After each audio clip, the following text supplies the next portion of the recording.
This is Bharat FM. बजेगा Bharat, झूमेगा Bharat.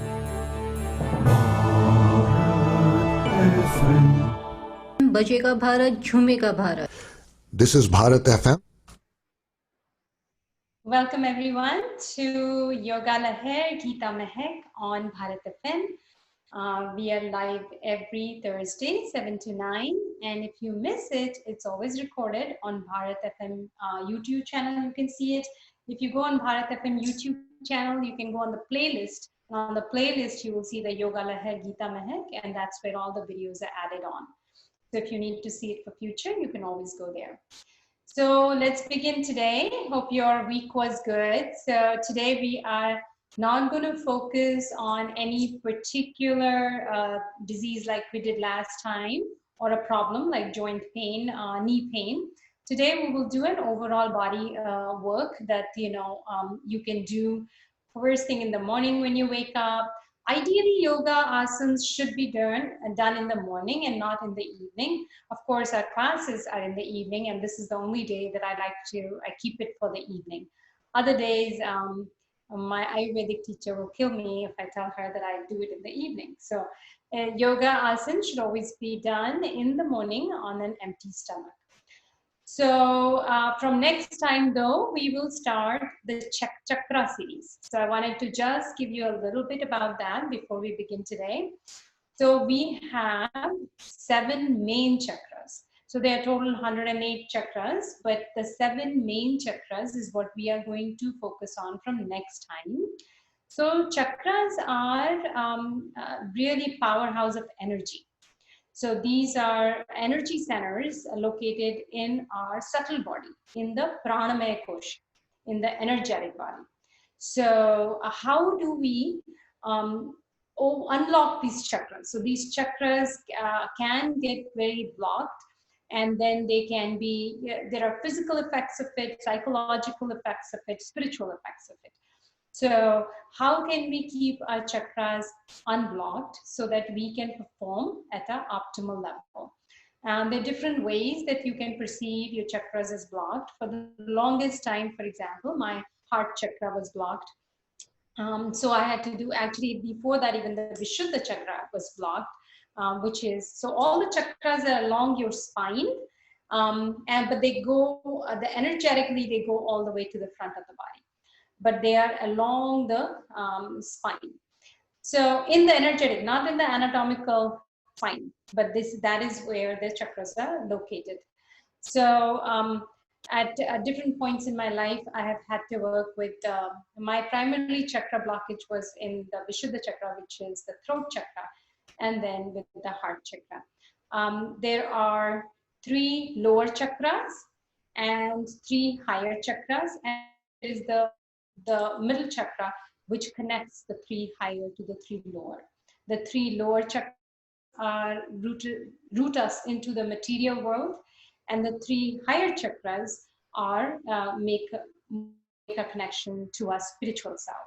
And then the heart chakra, anahat chakra, which is the 7th one, which is the middle one, which connects us and balances all our existence in the material world and our spiritual world. So this is what we are going to do, chakra series. That means for the next 7 classes, we are going to do we will deal with 1 chakra at a time. We will deal with the asana we can do for the unlocking that chakra, the pranayam we can do, and different lifestyle modifications, and the meditation, the sound meditation that we can do. So every time in those asana practice, we will do a sound meditation before we begin the Gita. So for today, let's begin our day. It has been a long day for me too at work. So we are going to do, if you do not get in time in the morning, you can always do it in the evening. Rather you do it than not do it. So let's just do this. So I think you can see me there. Okay, so we're going to start laying down.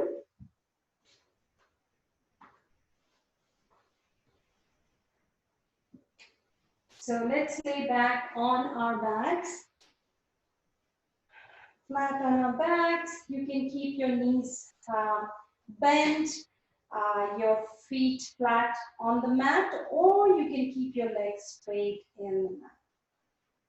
Just keep your hands by your side. They don't have to be right by the body. They can be at like 35 degrees angle, palm facing upward. Just roll your shoulder, make sure you're really grounded up in the upper back. Also make sure your neck is not hyperextended, your head is flat on the mat.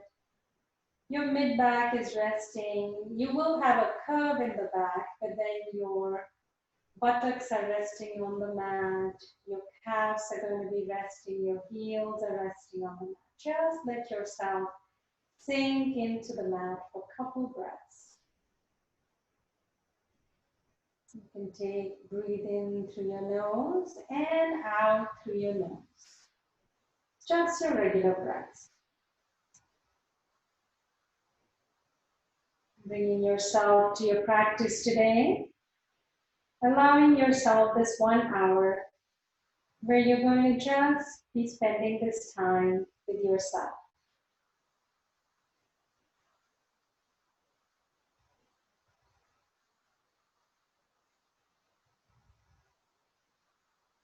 Let's take a deep breath in through your nose and out through your nose. Let's take a deep breath again in through your nose, and let's breathe it out through the mouth. One more time. In through your nose. And let's take a deep breath in, and let's take our arms overhead. Interlace our fingers. Let's stretch our arms overhead. Let's point our toes. Big inhale. Exhale, bring your knees to the chest and let's rock side to side, Pavasana. So just a little rocking to the side to side.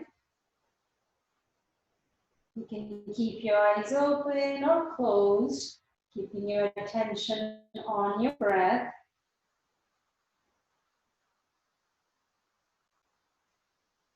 Come back to the neutral position. Take a deep inhale. Exhale and drop your knees to the left. Take your right hand to the right side. Extend it straight out. You can look towards your right palm. You can hold your right knee with your left hand and take it across.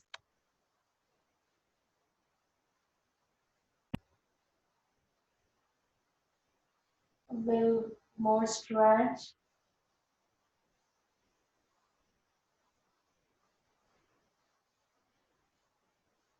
With your next deep inhale, let's come back to exhale, drop it to the right. Extend your left hand to the left side. You can always hold your left knee with your right hand, take it across for a bigger stretch. If it's not available, that's okay. Take a couple breaths here. Just normal breath in through your nose and out through your nose.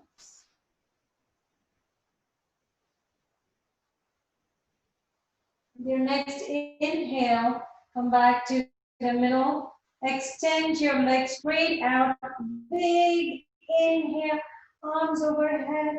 Exhale, let's make a C shape on the right. So both your hands go towards the right, your feet go towards the right, gently stretching the left side of the body.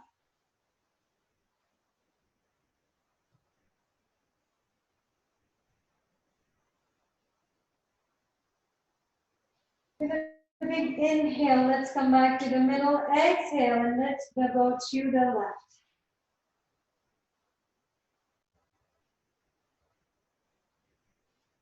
Continue to breathe in and out through your nose. Just relaxing breaths.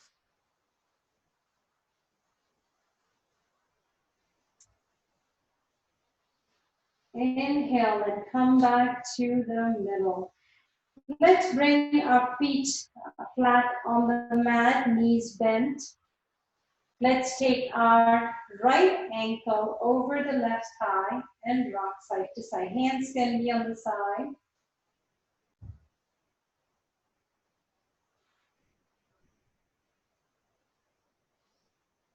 Let's come back to the neutral. Inhale. Exhale and drop the knees to the right. So you're kind of in an odd kind of angle here. But you are causing a stretch of, actually on the left side, it's a little bit different than the previous stretch.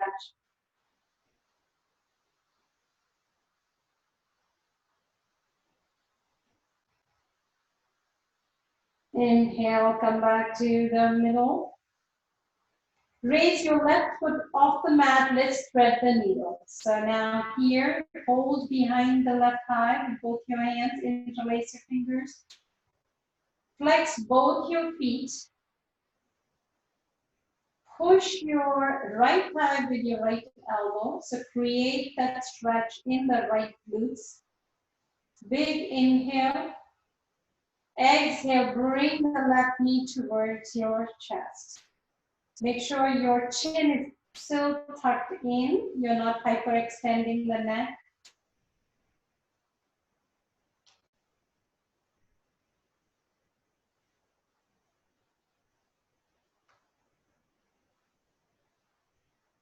This is an important stretch to do also when you go for a walk, because you do use the glutes a lot. So if you're going for a run or a walk, see if you can do thread the needle after you come back home. Big inhale. Exhale. Take the, hold the right ankle with your left hand and turn your left foot towards your right hand, and let's hold the left ankle with the right hand. So I'm really bringing both of them inside, really causing a deep stretch here. Continue to breathe in through your nose, out through your nose.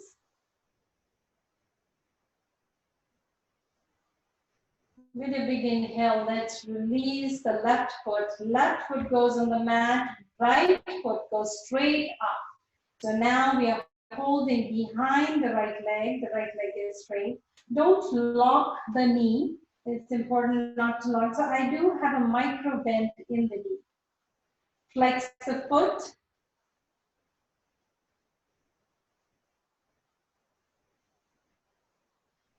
And then let's extend the ankle. So point the toes to the ceiling. And let's now take the toes to the left. So kind of stretching the right calf, shin muscles. Come back to the middle again. Let's flex the ankle. And then gently bring your right foot to the floor. Lift your left ankle off the mat. Place your left ankle on the right thigh, and let's rock side to side.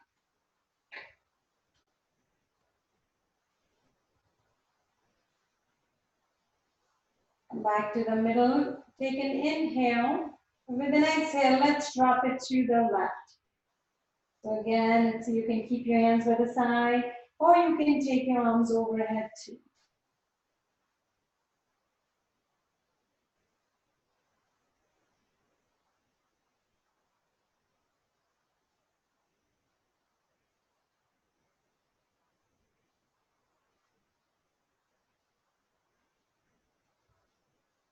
With your next inhale, let's come back to the middle. Exhale and lift your right foot off the mat. Hold behind the right thigh. Thread the needle.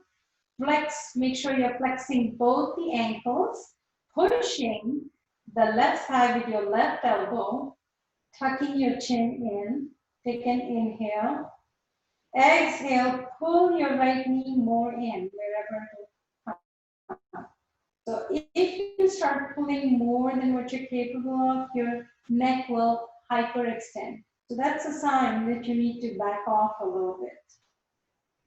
Yoga is about your union with yourself.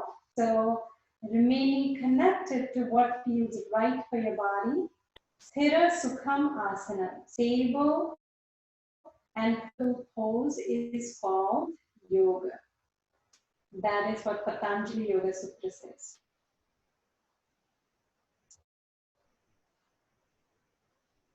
Let's take an inhale. Exhale, let's hold the left foot with your right hand and your right foot with your left hand, and let's pull them both in. A big stretch here.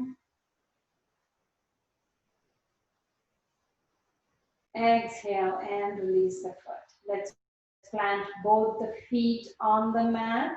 We'll do the Setu Bandhasana or the bridge pose. So let's bring both the feet a little bit on the inside so the your tips of your fingers can kind of touch the heels. If you can do it, that's fine, but that's where we will try to reach if you can. Take an inhale, tuck your tailbone in, flatten your back. Exhale, lift your butt off the mat. Come on high where you're comfortable. Don't squeeze your glutes. Instead, see if you can push the mat with your feet. So your feet are really kind of as if you're tearing this mat into two, but you're not really. You can also go further deep into it, tuck your shoulders in, and clasp your fingers. Make sure in this pose that you're not splaying your knees out. So your knees are where they started.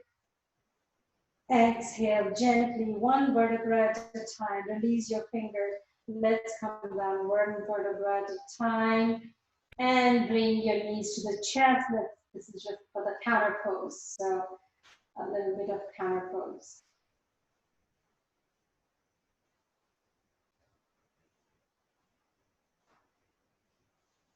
From here, we are going to, either you can go on the side and get up and come into downward facing dog, or you can rock up and down. So for example, I can rock 1, 2, and with the third rock, I can go into downward facing dog. So let me see, I should do it maybe on this side. I'll change my side, but let's go into downward facing dog. Pedal your knees. The downward facing dog, make sure your index or middle finger are parallel to each other. Your elbow, the inside of your elbow is showing up front. So basically your shoulders are rolled outward. Drop your chest in, lift your tailbone up. You can also bend the knee quite a bit to go into this pose. It kind of does a different kind of stretching. Let's continue to pedal.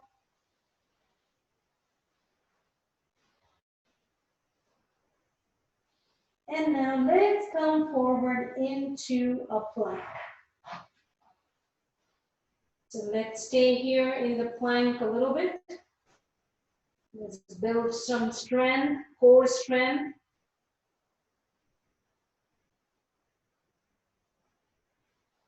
You can inhale, exhale, knees, chest, and chin to the mat.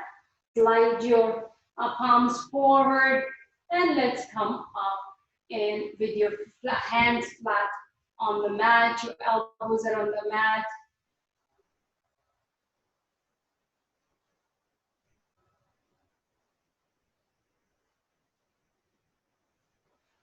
With an exhale, let's go down and rest your right chin on the mat. Just for 1 second. Couple breaths here. Let's again bring a forehead to the mat, hands by the shoulder. You're going to go into a cobra pose. Inhale, lift up, and you can straighten the arms. You can have a little bend in the arm.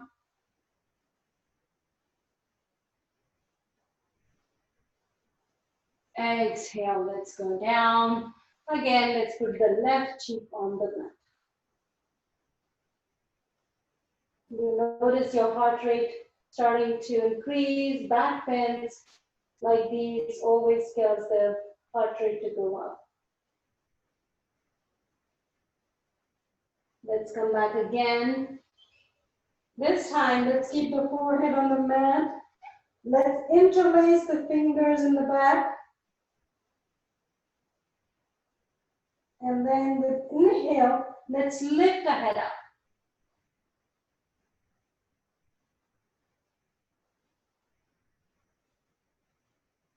Exhale, relax.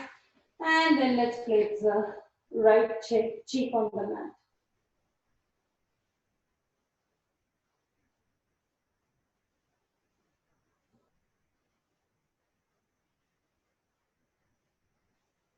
Again, come back to the middle, forehead on the mat, hands by the side.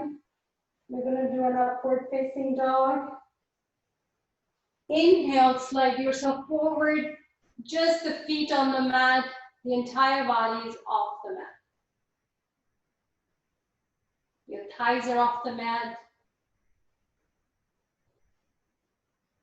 Exhale, let's go down. And you can place your left cheek on the mat. I'm just moving forward too much.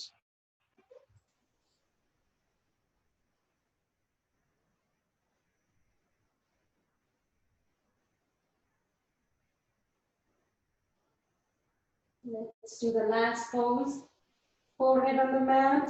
Let's bend the right and the left knee. If you can hold both the ankles. With an inhale, lift everything off the mat.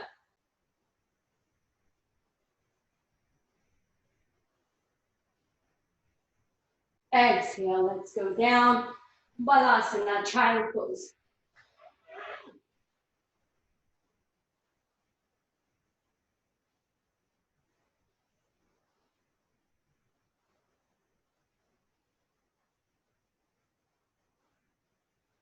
You can keep your feet together in this. You can keep your feet apart, whatever feels right for you.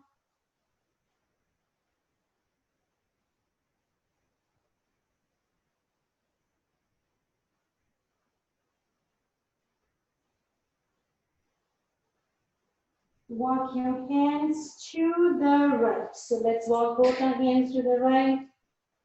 Create a stretch in under the left armpit. You can pull the left hand with your right hand, or you can take the right hand and rest it next to your feet.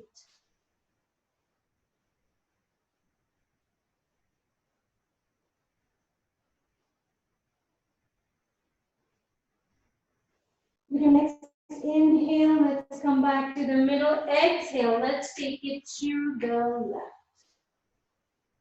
You can rest your left hand by the side, or you can use your left hand to pull the right hand more, creating greater, deeper stretch in the right armpit.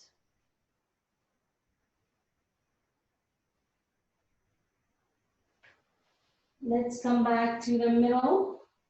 Now this time, just your hands are not going to do anything. Your forehead is on the mat. Actually, let's tuck it in. So let's take the forehead further in, tuck it as much as you can. If you can touch your knees, then touch your forehead to the knees. And then gently lift yourself up as much as you can.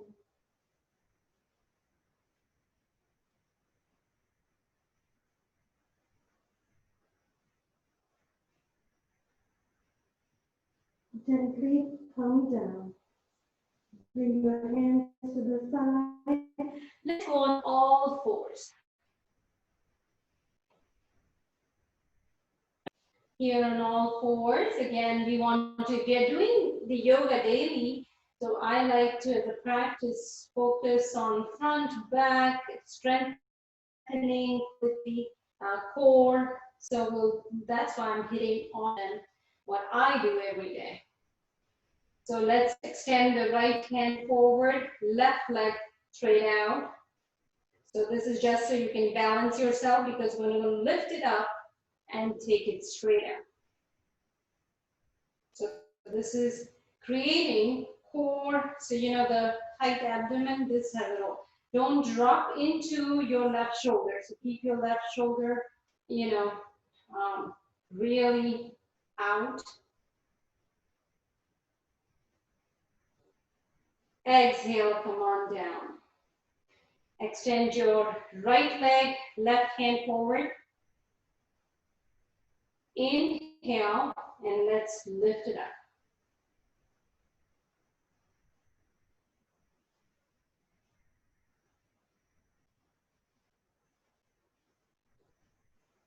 Exhale, bring it down.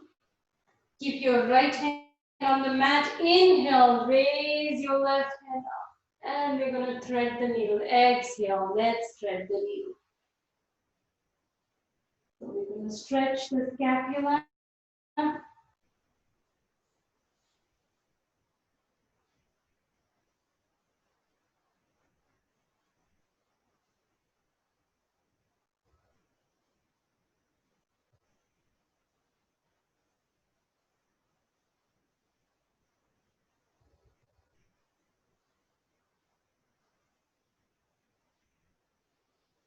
Let's pull your right hand back, and then inhale, left hand all the way to the ceiling, and let's plant it back. Let's do the same with your right hand. Inhale, right palms overhead. Exhale, thread the needle. Once I thread the needle, I can leave the left hand where it is. I can take it to the opposite side of the mat. I can also extend my left foot and left leg and create a deeper stretch.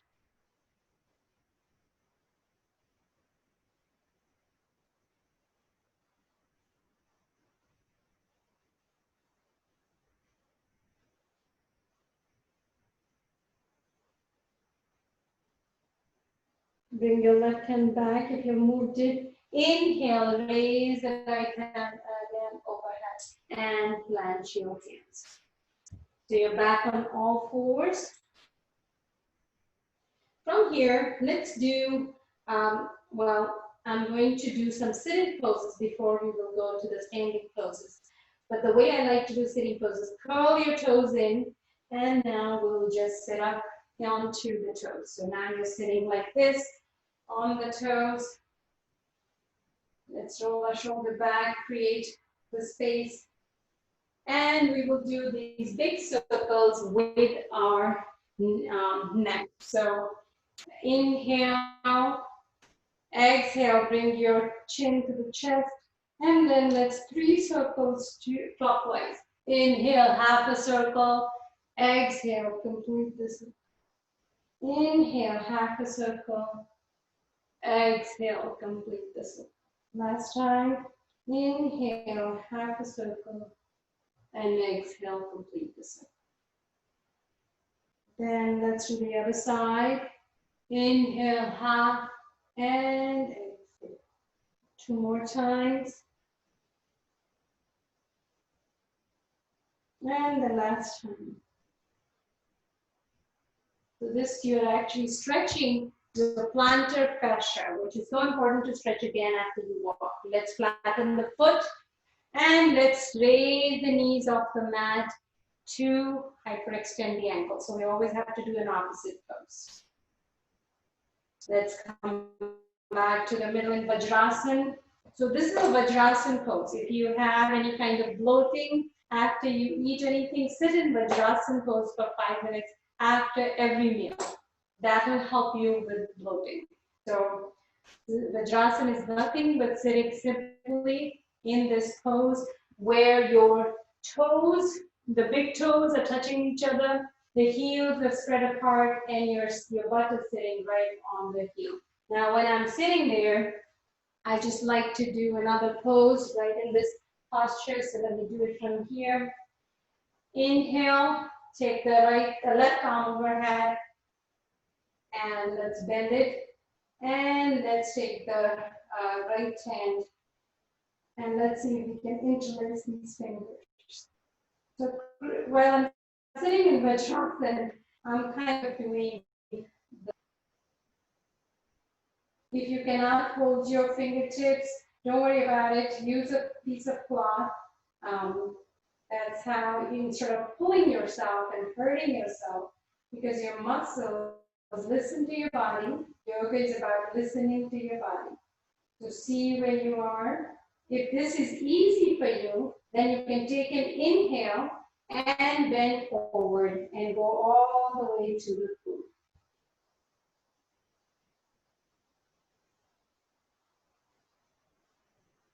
Inhale, come on up, release your hands, and let's do the same thing with the opposite side. So let's hold it here on the opposite side. If you cannot hold it, one side sometimes better than the other. For me, the other side was always, I think, I don't know, one side was worse than the other. I think this side was better. Now over time, I'm noticing that I'm able to do it much easier. Still, this side is better. Inhale, and if available, you can go all the way down to touch your forehead to the floor.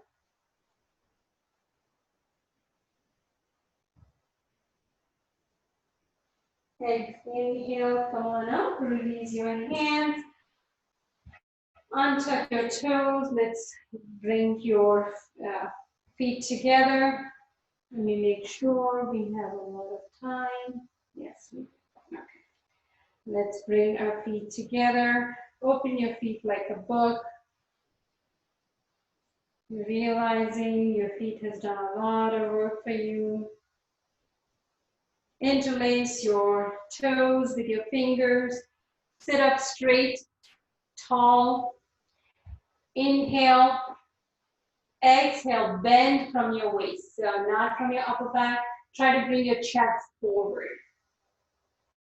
So we are not trying to touch your forehead to the floor. We're trying to bring the chest forward. You can also push the calves or the thighs with your elbows.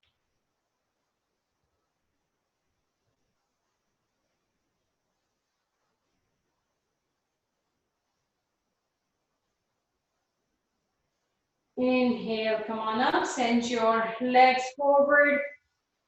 Tuck your hips back into the sockets, so pull it back so you can sit up straight. See if you can, a little bend in the knees actually might help you with this pose. Sometimes that is actually so much better. So inhale, you can take the arms overhead, exhale. So maybe we can start with holding under the knees, keeping the back completely straight. See if you can bend the knees more to a place where your back, which would curve beyond it, can stay straight, and you're holding behind the knee. Now, once you're here, you can gently, straighten your legs a little bit. So that way, it kind of, instead of you trying to go down, it helps to have a flat back. So the idea is the spine, you don't want to curve. So here, then I can even alternate, pedal the feet, or I can just stand, keep it a little more straight, but keeping always a lot bend in the knee. Exhale, come on up. Let's bend the right knee, left foot to the inside, the right foot to the inside of the left thigh. Inhale, arms overhead. Exhale. Again, we're bending not from the back, needs to be straight, so we're just bending from the waist. And if you can't hold there, bend your knees and hold it at your ankle. If you bend your knees, you'll feel it's actually pretty good stretch you get. Sometimes you don't get the stretch when you're trying to go like this. You get better stretch if you stay up, bend your knee, and you will find that it actually opens up your back of your thigh much better. Inhale, come on up. Let's switch the legs. Inhale, down overhead. Exhale. Let's bend from the waist again. See, wherever you can go, keep the knee bent, not bent. Experiment with that. See where it feels.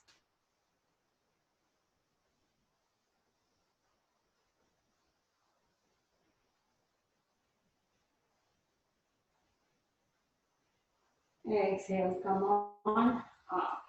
Now here, I like to do the other one, which is I take the left knee and bend it backwards, and I keep the right leg straight. So this now we're going to target it a little different. And so inhale, arms overhead, exhale again, let's bend. You will see the difference. So now the way, you're probably not going to reach even what you were able to do before. I'd like to hold it on the inside with my right hand, so kind of stretching even my mid-back area on the right. And then I'm going to gently, if it is available for you, I'm going to gently go to, I like to go down. So you can be right here on your elbows, or if available, you can go down.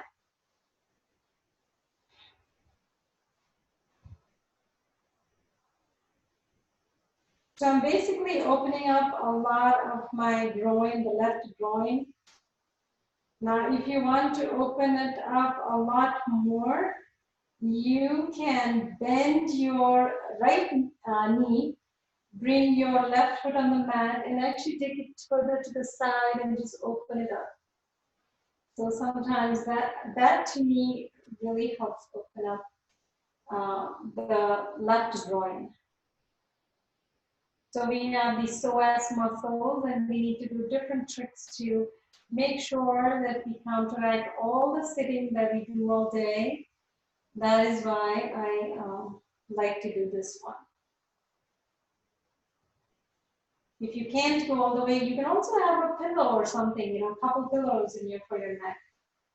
Anything that helps too.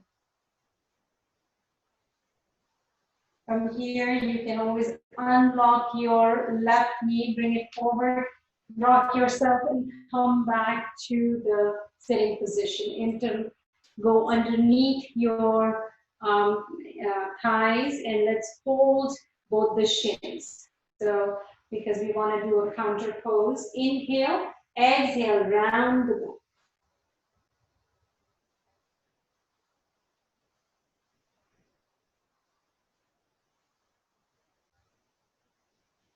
Sit up straight. Let's do the same thing on the other side. I'm going to bend the right knee. The heel is outside mine, so I'm not sitting on the heel. I'm having the heel on the outside. Inhale, arms overhead. Exhale, I'm going to bring my left hand to the inside of my left thigh. So kind of seeing how that feels.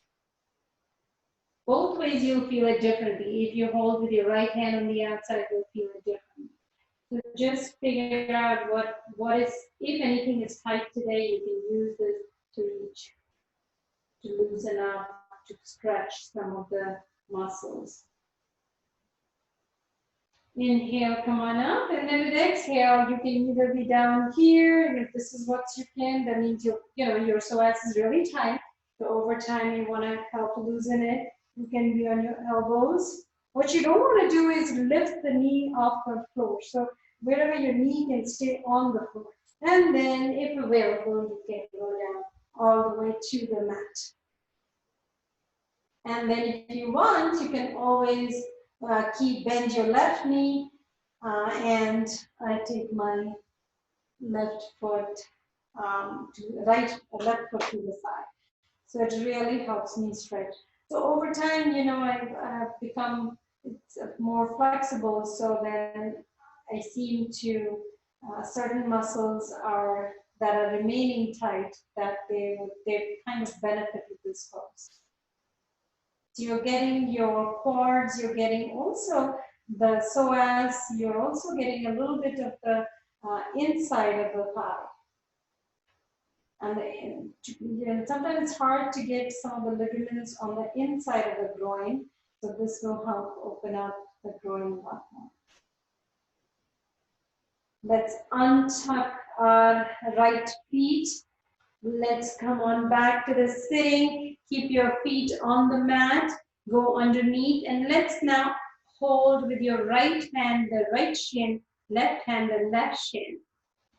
Inhale, exhale, round your back.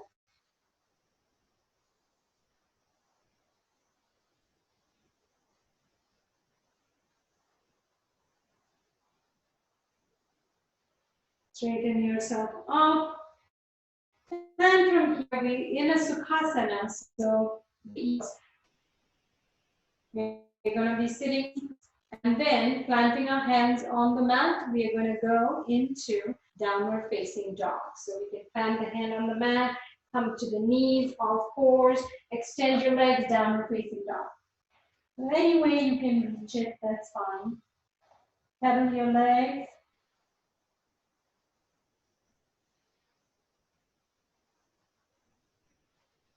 Inhale, raise the right foot up, bend at your knee. So without really bringing, keep both your shoulders down.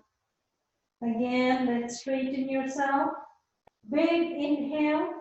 Exhale, gently bring your right knee forward and gently place it between your hands. Drop your left knee down, low lunge. Flatten your foot, you can be in low lunge. Let's also do a high lunge while we are here. So this is your low lunge, right? So now again, let's curl the toes. Raise your left knee up.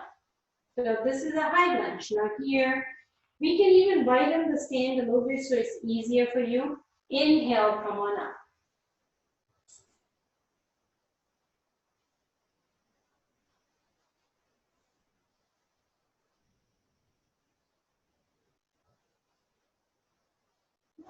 Let's, with an exhale, go into warrior two, Virabhadrasana.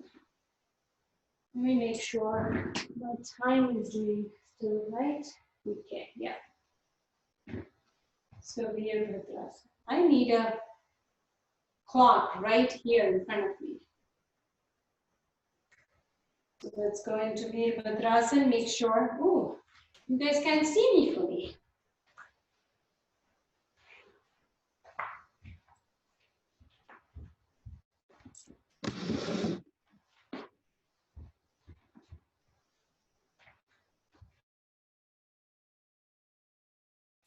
So can you Virabhadrasana a little bit longer? Yeah, Virabhadrasana. Let's go to warrior one from here. So turn your left foot a little bit forward. Rotate your pelvis. As we learned last time, rotate your pelvis forward only without twisting your left knee. Arms overhead, or the arms can be in the back here.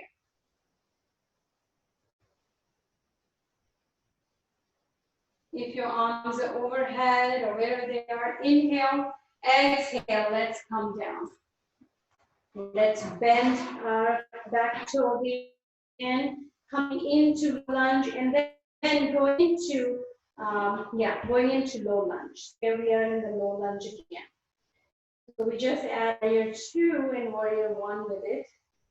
And now let's sit back onto the right heel. So let's peel our left foot, keeping our back straight as much as possible. Once again, let's plant our toes down and let's come into low lunge. From here, let's do the pigeon pose. So we are going to take our right knee onto the floor on the inside. Now let's extend the left leg, sit up straight as much as you can. And then exhale, let's go down. You can keep your forehead on the mat, or you can put the left cheek on the mat. Keeping your left groin closed. So if you're going sitting all the way in the right groin, that's not what we do. We keep the right groin off the mat. That's why if you place the left cheek on the floor, you'll be doing it much, you won't be messing it up. So this is a big pelvic floor opener.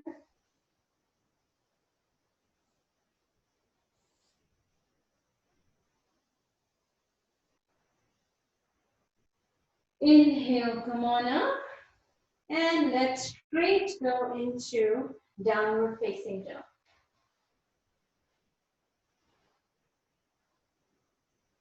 I just like to pedal, but you don't have to pedal. Inhale, raise the left foot up. Bend your left knee, keeping both shoulders aligned. Again, let's straighten the left leg. Big inhale. Exhale, gently bring your left foot forward between your both hands. Drop your right knee, low lunge. Flatten your foot.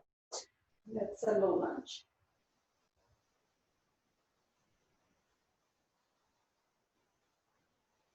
So this is again is causing a big stretch on your right groin.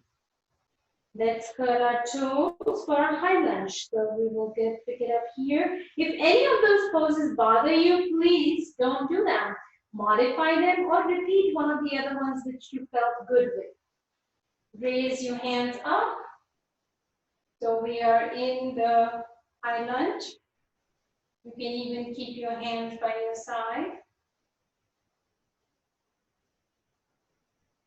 And from here, let's go into warrior two. So with warrior two, your left toes are pointing forward.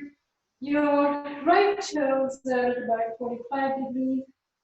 The outside of your right foot is completely planted. Your left knee is tracking your second toe, so that the knees are not dropping in. And arms to the, you can keep your arms facing up if you're tired.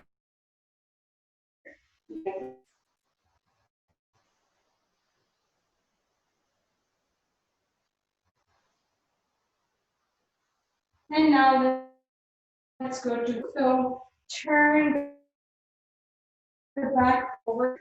You can even widen the stand a lot more. Turn your pelvis forward. Inhale, arms overhead.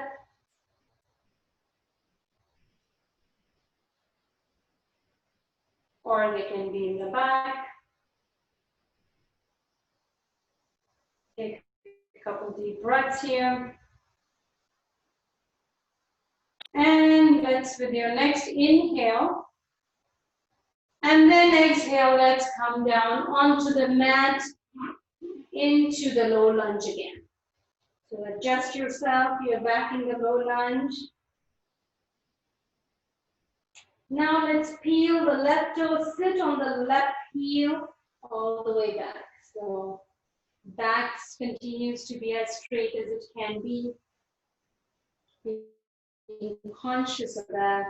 Sometimes I like my left foot to the left and just find that spot which is tight.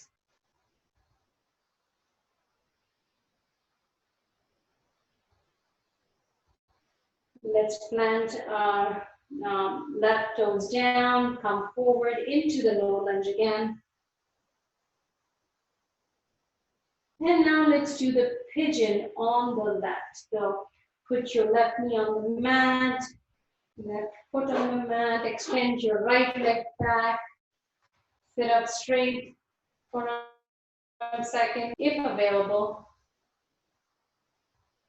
And then let's go down onto the mat. I'm going to put my right cheek on the floor. So this is a big opener for the left side.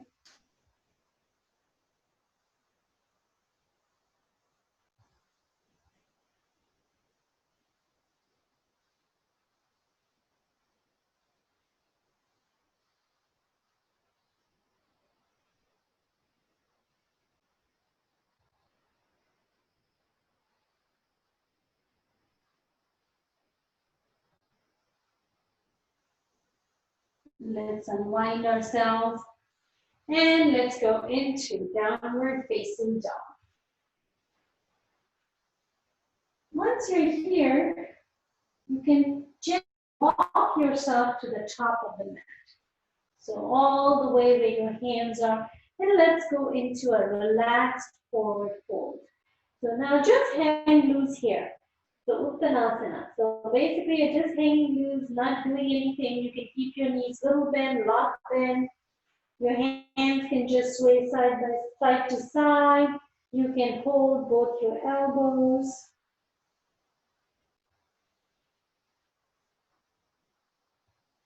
And go front and back. You can also up and down.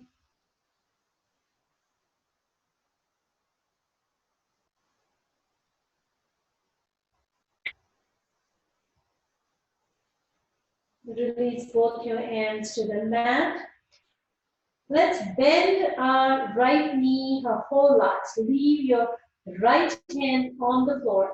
You can have it towards the right, you can have it in the middle. Inhale, raise your left arm up.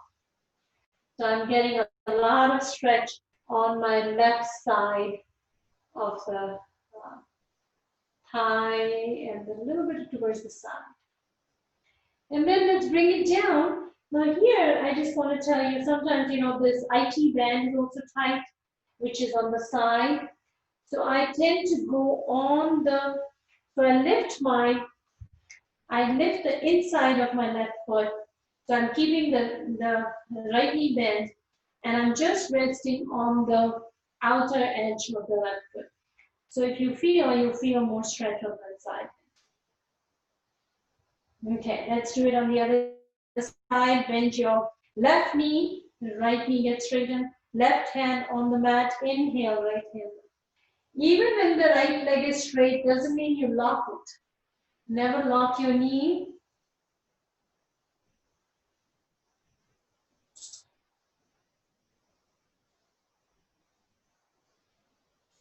Big inhale, exhale, let's come down.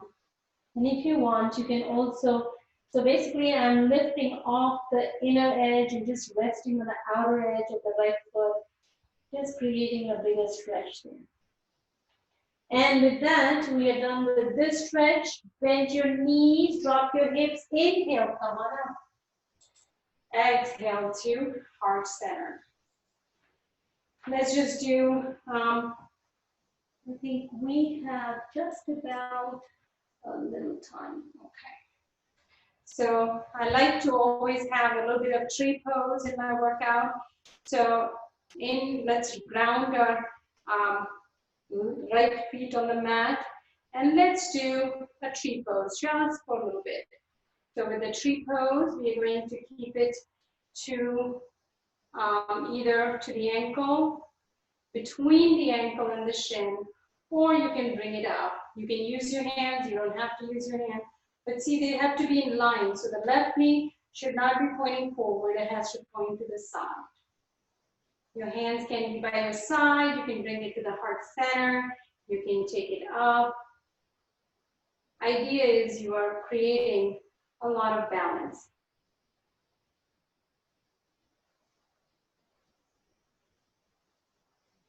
Exhale, let's take it down, shake your right leg. Let's crunch your left leg down. And then let's do the tree pose on the right side. So again, to here, to the ankle, middle, or high up, your choice. You can use your hands if you want to bring it further up if you want to. And just keeping it all in one line. And by the side to the heart center. It helps if you are unable to balance to look at one point. Build it gradually, no rush. If your knees are coming forward, then take it down. Take it further down, but keep the knee on the side. So wherever you do it, for those who can do it easy, you can also close your eyes.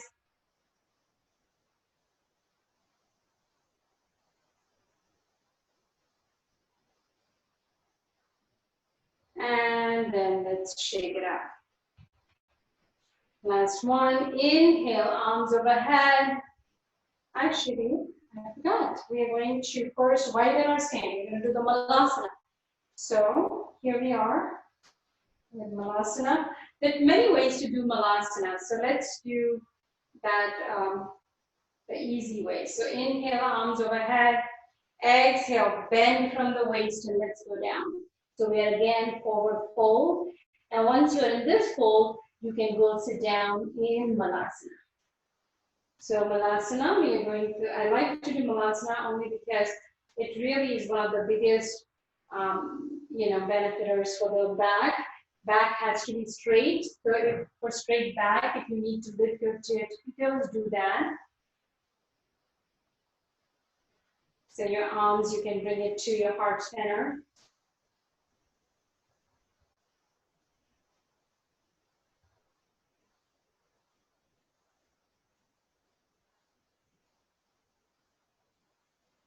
And then gently come down to the mat. We can sit back on the mat.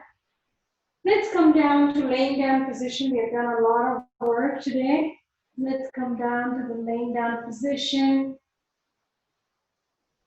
You can keep your feet on the mat. You can straighten your legs, whatever your choice. Just give yourself thanks for coming to the mat today. So arms to the side. If you feel like doing a stretch right now, you can do it. I usually do, not usually, every day. I do also the halasana or the shoulder stand, first the shoulder stand and then halasana. But we don't have time today, so I'm not doing it. And I do the camel pose. So I'm just giving you what I do every day, but because of time, we're not necessarily going to do that today.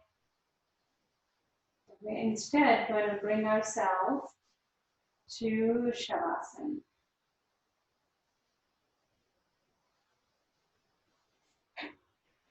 Bring all your attention to the back of your body. Feel every part of the body just sinking into the mat.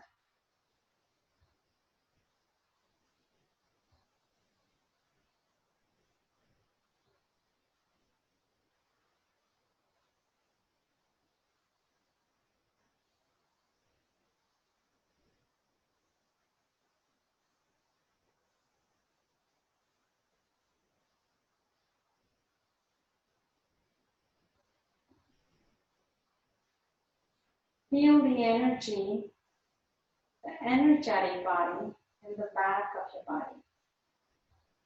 Feel that energy from the heels to the calves, to your buttocks, to your back.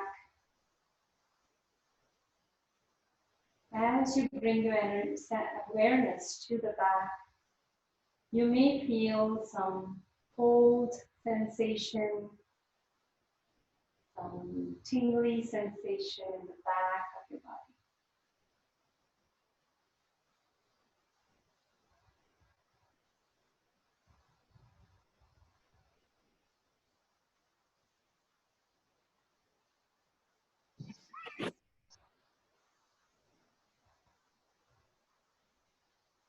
On the area where the dogs move. I think I need to mute someone. I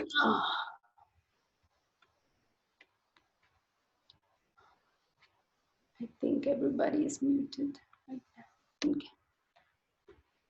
Bring your awareness to the front of your body.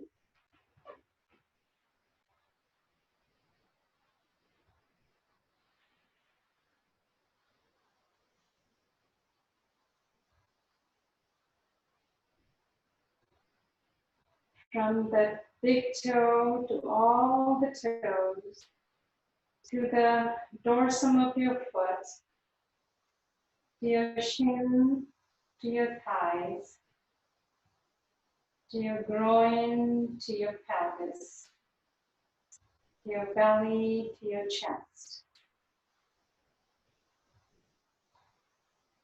All the way, feel the energy in the front of the body.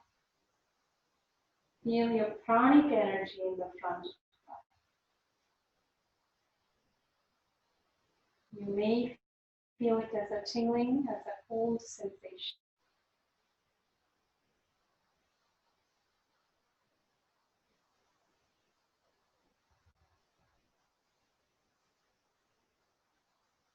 Bring your attention and awareness, if possible, to the palms of both your hands.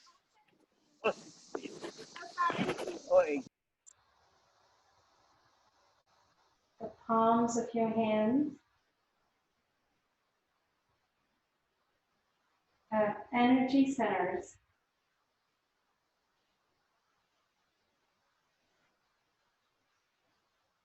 Feel the energy in the middle of your palm. Energy shooting up towards the sky and shooting down into the ground.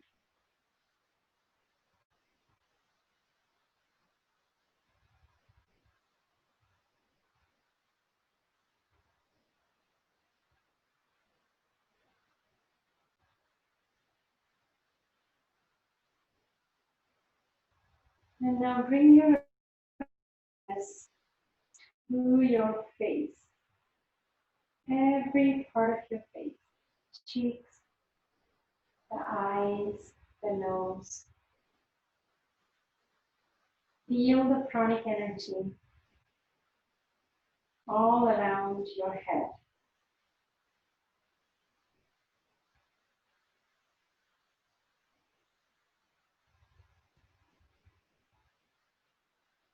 And now bring your attention to the middle of your forehead. This is where you concentrate your energy.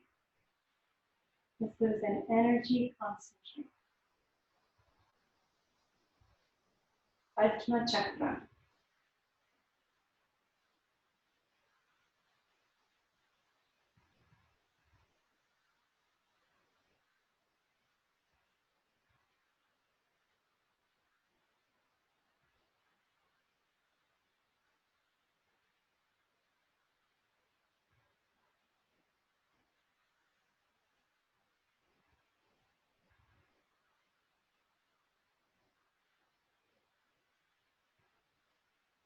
This is your pranic body. The body where your chakras lie, the body which gives you energy. You can revitalize your pranic body even if you have had a whole day of work, even if you think you're tired, you can recharge your body.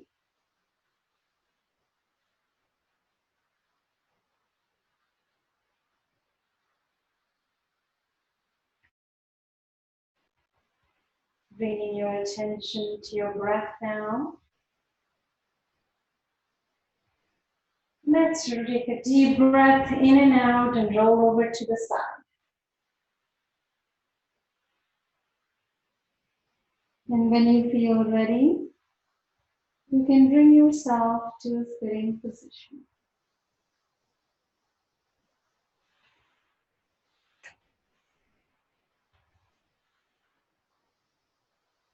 And that's it for yoga practice today. You had a wonderful time and relaxation and strengthening. Oh, we are 8:04. So we need to now come back to do our Bhagavad Gita.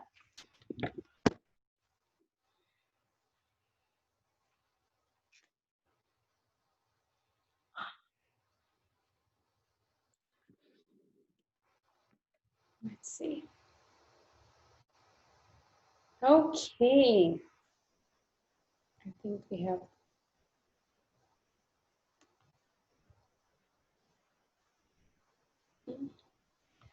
Okay. How's everybody today? Good. Good. Very good, Lucy. Yeah. All well, Alisha. Yeah. All is good. How about Yeah. you? And Yeah, everyone? all is good. So everything is going good, and I am actually, excited about starting the chakra series next time. So we will do chakra meditation, chakra yoga series 7. Every time we will do one chakra. So from next time, we will start with Muladhara chakra. So I'll explain also, but then we will do the asana, the pranayam, the meditation for it, and other lifestyle choices. And what does each chakra mean? Where are these chakras, and how we can, make our chakras, unlock our chakras. So, and so that we can live to our best potential. So yeah, so let's come to Bhagavad Gita. And any questions or thoughts from the last time?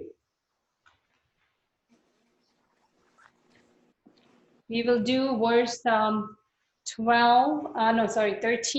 and 14 of second chapter today. So let's start. Sangeeta, you want to read it? I think we can do 13. Oh, you are muted, Sangeeta. You can unmute yourself.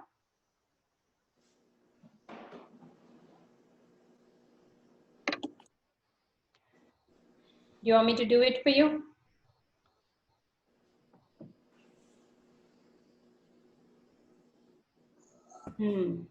Got it. Yeah. Yep. Righteous people who eat what is left after yagna are freed from past sins. But those who prepare food only for themselves are creating more sin. What does it mean? You don't cook just for yourself, but to feed others. If there is anything left over, then you eat. Then you're free from sin. Not that you're doing any charity, but you're simply not committing a sin. I'll give you an example from the Hindu Dharma or virtuous teachings. Because I'm a little more familiar with the Hindu Dharma, I often find examples there, but don't immediately bottle and label me. The same dharma prevails everywhere. Without doubt, it's Catholic dharma, Protestant dharma, Jewish dharma, and Muslim dharma. The truth is the truth. In the Hindu dharma, if a mother cooks some food, the father should come out of the house and look this way and that for at least 15 minutes. If he sees somebody walking, he should ask, "Sir, ma'am, did you eat? Would you like to have some food?" If some passers-by haven't eaten, then bring them in and give them food until they say, "Enough, enough." Then if there's anything left over, the family eats. If the guests eat everything, you shouldn't even cook again. It means God didn't want you to eat that day. Your own self has eaten in the form of those guests. There's a lovely story from another section of the Mahabharata epic. Once the Pandavas conducted a great sacrificial yagna, a royal ceremony. It was done with all pomp and show and at great expense. Many people came and were enjoying it very much. As they all sat and appreciated the meal, they saw a strange-looking mongoose running towards them. It started rolling in the remnants of the offered food and flowers there. Then the mongoose stood up, shook his head, looking completely disappointed. The host stood and said, "What's this? You're not an ordinary mongoose. You seem a little peculiar. We see one half of your body is golden, the other half is ordinary mongoose color. How did this happen?" "Oh, that's a long story. I don't know whether it's worth telling you." "Please tell us," they said. "We want to know." "Well, then, because you're asking, I'll tell you. I was just an ordinary mongoose before, without this golden color. One day, as I was roaming around, I came across a small hut, and I just sat outside and watched what was happening there. A poor teacher, his wife, his son, and daughter-in-law were living there. At the time, there was a terrible famine. Food was scarce. They didn't have anything to eat. But fortunately, one of his old students had brought some flour to be cooked into some rotis. The teacher's wife was preparing it. Everything was ready. As usual, the teacher, a pious man, came out looking this way and that to see if anybody was there. Because the scriptures say to treat as God the one who comes in the form of the guest. The teacher saw somebody coming and said, "Sir, would you like to have some food?" "Oh yes, I'm very hungry." He was invited in. The wife had 4 rotis, one for each person. So the teacher gave his share to the guest, and the guest ate it. Then the wife came up, "Sir, may I offer you one more?" "Oh yes, yes, I don't know why I'm so terribly hungry." So he ate that also. When the son and daughter-in-law saw this, they came with their shares too. "Sir, we would like to offer these also, if you can eat them." "I think I can." And he did. Then he said, "Thank you so much. God bless you all." And he just walked out. In half an hour, all the 4 collapsed and died because they were so weak from this terrible hunger. But I saw that they died in a state of joy. I was watching everything.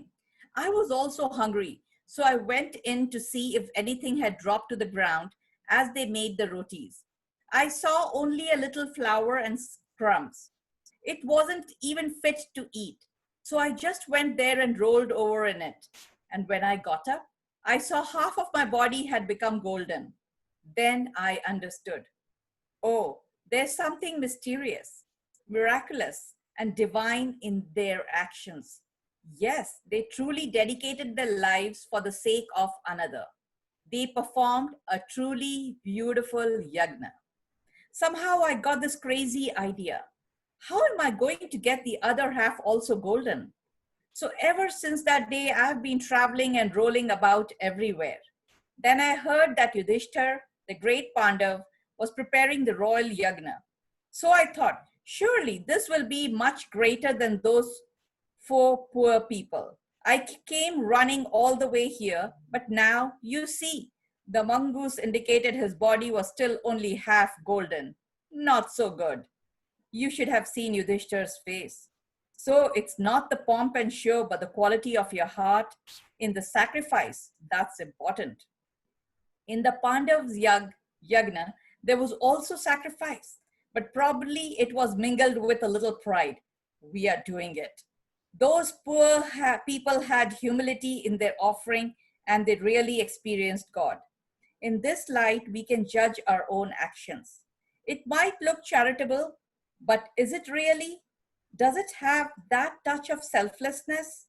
If your actions are like that, you are already liberated. You may still be in the human form, walking around like anybody else, but you are God on the face of the earth. That's the greatness of Karma Yoga. Yeah, thank you, Sangeeta. Yeah, so let's dive a little deep into the verse and see how it relates to us today. So the verse actually goes Yagna Shishta, which means, of course, we have discussed the word Yagna, and Shishta means the remains or the prasad of the Yagna. Ashina Santa, so the Sant is that person, that spiritual person, he eats that Yagna Shishta. When he does that, Muchyante Sarva Kil Vishay. Muchyante means they are released from Sarva, all kinds of Kil Vishay means all kinds of impurities. In Hindi, we call them mad. So when the saintly or a person who's in Karmiyo now is finally taking something that is the remnant of the yagna, then they are being, Krishna is saying they're released from all kind of impurities, and we will dig more into it.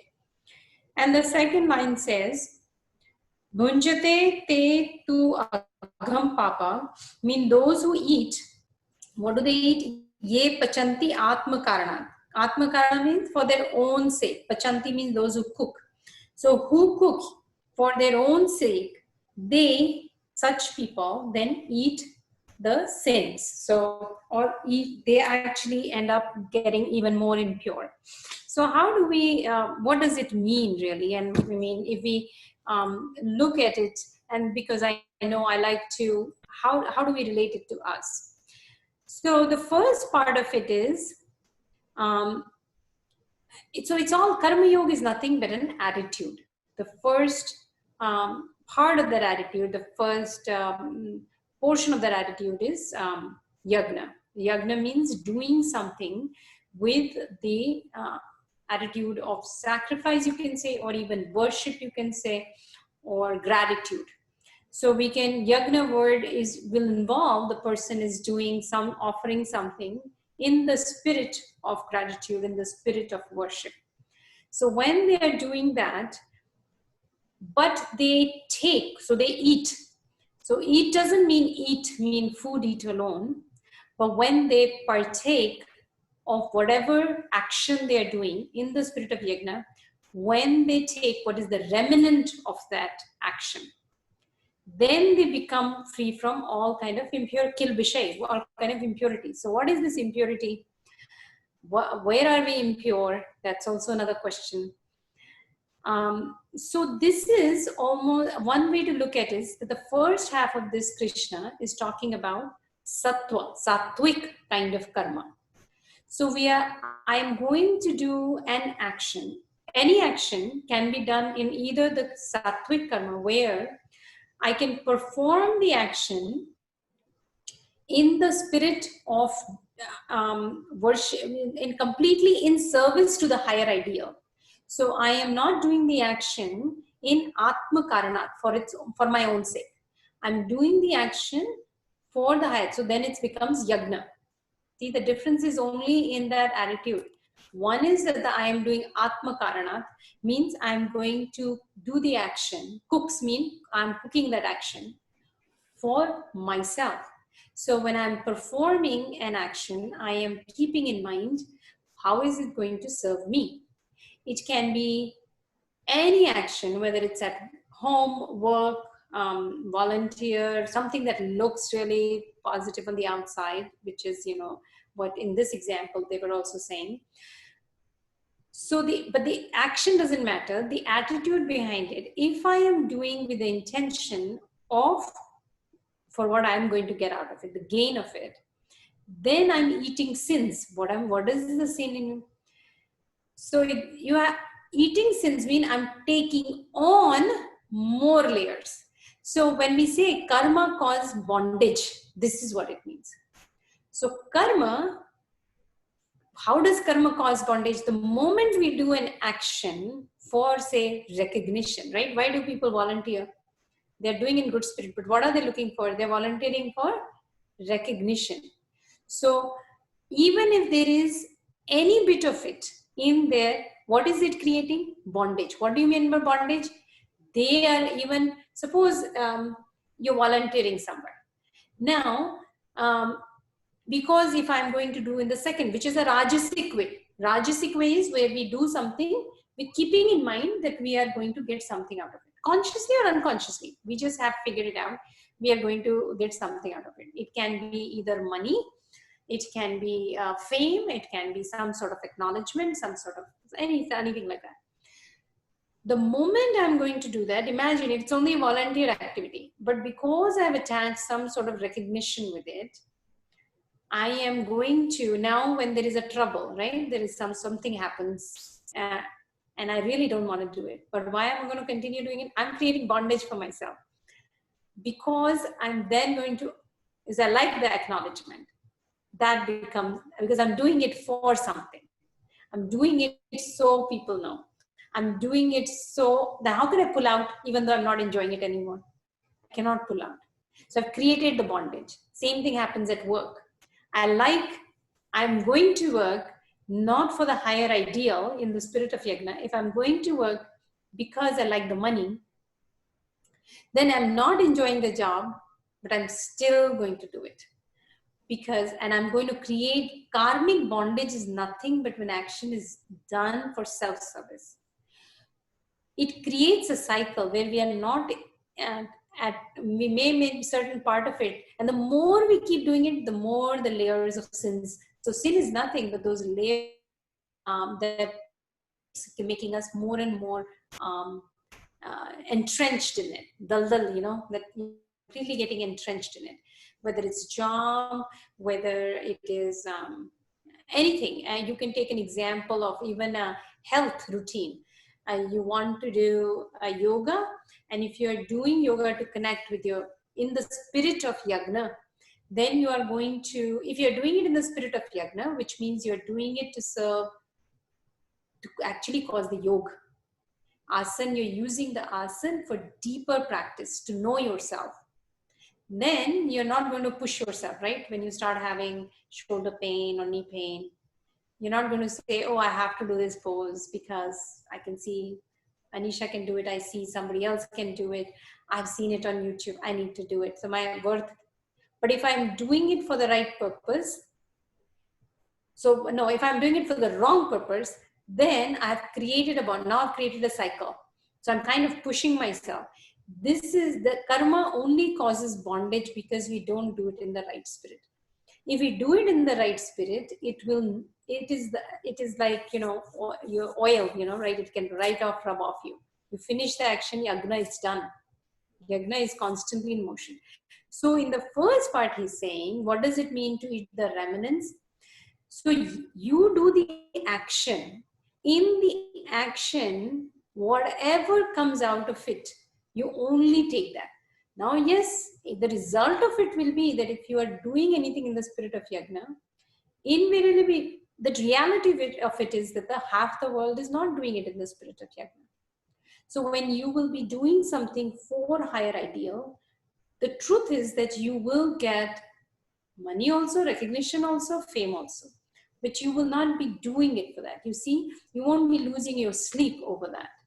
You won't go to bed thinking, oh, she didn't or he didn't praise me, or, you know, I did so much, I didn't get acknowledgement. You won't lose your sleep over that. That is how impurities. So when it says kill vishay, your impurities. What are your impurities? Impurities can be looked at multiple levels. So if you keep doing sattvic karma, then your impurities are your kama, krodha, lobha, moha, mada, matsarya, right? The 6 impurities, the desire, the anger, kama, krodha, greed, moha, attachment, mada means ego, and matsarya is jealousy. So as we do more and more action in the spirit of just for performing for higher ideal, then automatically you are liberated. Your each impurity is getting cleaned. In the process, whatever is coming to you, that is you. So sometimes people worry about, oh, if I do that way, then nothing will come to me. So everything will come by default, but that is not even what you're working for. You're working for, you know, if you are doing anywhere, anything, whether you're cooking, whether you are working outside, whether you are doing volunteer, you're doing a job, or you're sitting in Himalayas for that matter. You're doing it for the action of complete sacrificial yagna, in the complete worshipping attitude. So it is to perform for something bigger. So does that make sense? So it's like, why, and then how does it happen? So the moment we start doing, so it's almost like if these are the selfless actions. So when we perform these selfless actions, which are where we are performing the action without any reward, we are going to find more happiness, more peace, more stability, more calmness automatically, right? And then you will have more purity of thought. This is how, when we say karma yoga is needed to create purity. So person wants to sit in meditation and have a samadhi, enlightenment, but the mind is already so impure. How can an impure mind get and sit in meditation? So purity of mind comes from karma yoga. This is within the Raj Yoga, Gyan Yoga, Bhakti Yoga, and Karma Yoga.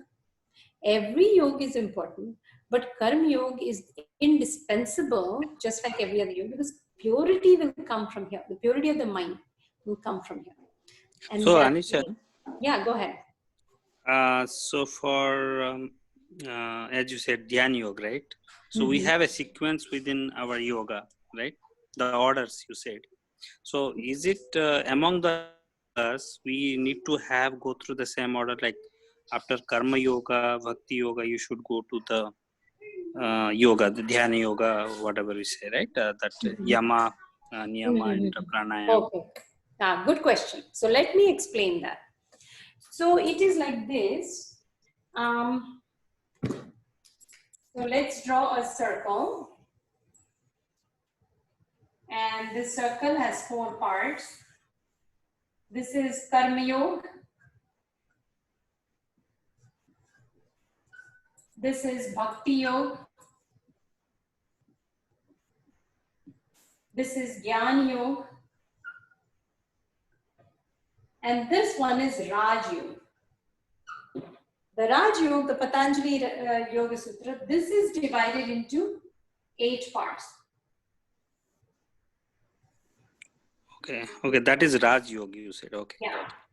So here is Yama, Niyama,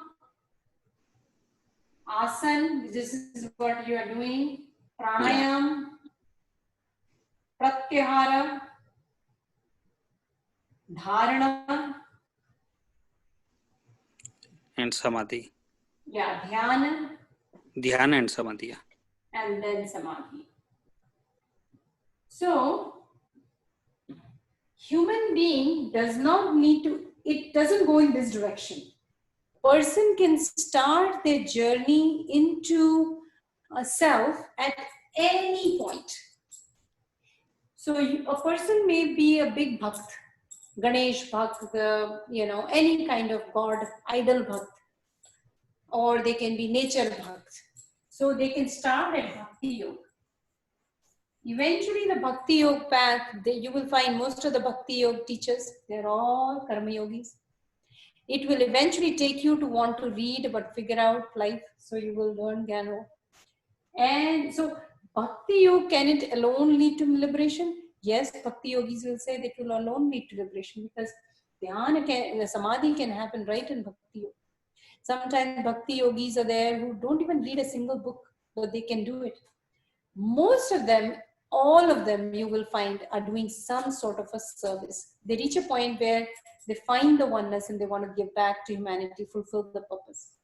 Or somebody might start with reading a book and they're like, oh God, I don't know, I'm not feeling fulfilled, I'm feeling a void. They start reading something and then they may reach at some point. Somebody might start just with yogasana and will go doing yogasana for like 5 years before they even think of doing something else. And somebody might start at Karma Yoga. Eventually, it is very unlikely, very few. I've seen so many gurus and so many teachers have followed, and they all seem to be doing all of them. They have jnana, so they are the need to learn more about themselves, about the universe arises. Karma Yoga is extremely becomes a part of it. How do you get rid of your ego, the ahankar? There are 2 ways of purification, really. Karma Yoga and Bhakti Yoga. Jnana Yoga and Raj Yoga is not, you need to do purification through pretty much these 2 paths. So some people will choose just Bhakti Yoga, but invariably for all of us in the path, I have yet to find, except maybe I can say, some guru might be, but I find most of the Bhakti Yogis, they have to get here to purify themselves alone, but because they may be doing bhakti, but they are not purified. And that's why they keep struggling, they keep doing and bhajans and kirtan, and then they, I've seen then politics in the organization. What's happening? They're not going into karma, they're not serving. So people go, even temple, what are they think they're big bhakts, but then they go into, they're doing politics. So they're not, so unless they come down to karma yoga, the purity it's very hard until you're a pure bhakt like Meera. You're not going to get it just alone from Bhakti Yoga. You have so much ahankar that unless you put yourself out there and do the action, interact with other human beings who are completely flawed, and they're playing every dirty game they can, or they're putting you down, or they're having big egos. You have to have them and that interaction. Where do you practice karma yoga? You put yourself, it will automatically come, right? The moment you start doing any kind of, either you close yourself and live inside the house and don't go anywhere. If you go out and do any kind of work, if you don't do it in the spirit of karma yoga, purity won't come. So alone bhakti yogis, those who chant and then go to work, but they're not practicing karma yoga at work, they are unable to see their God in every human being anyway. So they are not big as bhakti yogis anyway, right? They are fighting within their religious organization too. So they're definitely not even seeing God even within the temple or even within the, So if they were big bhakti yogis, then like Meera, they're seeing Krishna everywhere, right? So if that is not, so this is very hard path. It's very easy to say, but it's not so easy. I've yet to find, very few teachers that Chaitanya Mahaprabhu or some of people like that, you can say, were pure bhakti yogis and felt the deepest connection, or Kabir.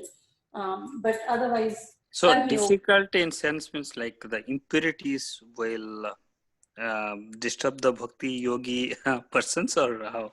no. Because Impurity, when you are doing bhakti yoga, there, suppose you're sitting in the front of your favorite god, idol, which is, human beings have a tendency, whether you know the oneness or not, you will find even Ramakrishna had a personalized god too, right? So there was the Durga, Kali Ma. There is invariably the universal oneness, but then suppose you have a personalized god, so you believe in Krishna. So you are bhakti yogi, you're doing that. In the moment you are pure, but then you meet your friend who is, come to US at the same time as you, and was your classmate, and now, you are driving a Nissan and he's already bought a Mercedes, and the Isha, the jealousy comes in. That is an impurity. Or, so all the layers, right? How can he say that to me? Or what, the ahankar, all the other impurities that are going on within you.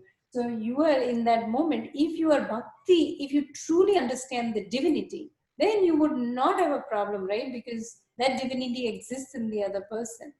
But it is very hard to reach that purely on basis of this. Is it impossible? No. But I have not seen too many people able to just do that. The moment they go out in the field, they will have suffering. They will start having issues. Yeah, go ahead, Sangeeta. You wanted to ask something. Yeah, so basically we are trying to say that bhakti yoga alone cannot be the path. But then on one hand, karma yoga is there, which is very important. But then even for people who are doing bhakti, they should also have some gyan, right? So basically, because once you have gyan, then you know that this alone, just saying God's name doesn't help. I have to really, have some connection, give away my vices and all that. So it is like an overlapping. So Gyan Yoga is also kind of imperative for them to reach a state where they can really connect with God. Yes, there is hardly anyone that I have read about, and I've read a lot of gurus and teachers, who is not doing all four. Really, it starts in one point. Yeah. I would, now bhakti is different. Again, just like karma is different from karma yoga, bhakti is different from bhakti yoga. It becomes a But there's medium. that union. It's like a medium, right? Yeah. But when people say bhakti, they are bhakt. They are not talking of ultimate union. Yoga is a very big word, right? So bhakti, they are just doing prayer, chanting, doing some stuff, or whatever is their cultural or religious thing. Right, it's a ritualistic. So there is the Vedas is divided into Karma Kand and Jnana Kand, right? So Karma Kand is where all these rituals are given. That's the first part of Veda. So for people who are not yet asking these questions like why, who am I, what is the purpose of my life, and how do I serve humanity? These three primary questions, if they are not yet arisen in you, you're fine. Live in Karma Kand. So that is why Karma Kand was written, so that For general public, you have to leave. How do you have a society which is ethical, moral, following something? So for that, you have karma kand. In that, you do traditional yagna, and you can take the same verse and say, oh, you're supposed to do an actual fire ritual. And so all that, so karma kand was meant. And then came the Upanishad, the Jnana Kand. When in the Jnana Kanda is all these modes. So Bhagavad Gita is coming out of the Upanishads, which is the Jnana Kanda. Now this time the human being has reached a certain stage. Some people are reaching at the age of 5, and some at the age of 50, and some not even at the age of 80. The question of who am I, or what is the purpose of, and how do I the humanity? This is how do I become of service, right? So, and once that comes, then you are absolutely right.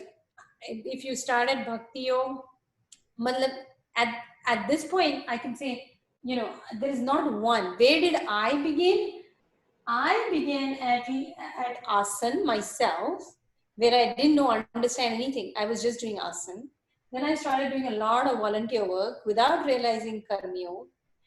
It led me to more and more questions. So then I started reading. I think I was 32 or something when I started reading a lot more books. I was reading in my 20s too, but then, so here is, amalgamation was happening. And then eventually now I'm one of, you don't have to go to a temple to be a bhakti yogi. But if you ask me, why am I doing Gita class? Because I am a bhakti yogi of Krishna. So Krishna is my personalized God. So that is where I am in that way, a complete bhakta. Otherwise, it is so easy, because then you become a vessel of the universe, right? I can say the word Krishna, but you become a vessel where how do I serve you, God? That's the question for me. No more like how do I serve even humanity? How do I serve you? Tell me, how do I serve you? And then whatever the path comes, that the path. Yeah, 2 days ago, another doctor was asking me, so where do you see yourself 5 years? I said, I don't know, wherever the universe wants to, whatever, I'm just doing whatever the universe is telling me to do. Who knows what is 5 years down the road?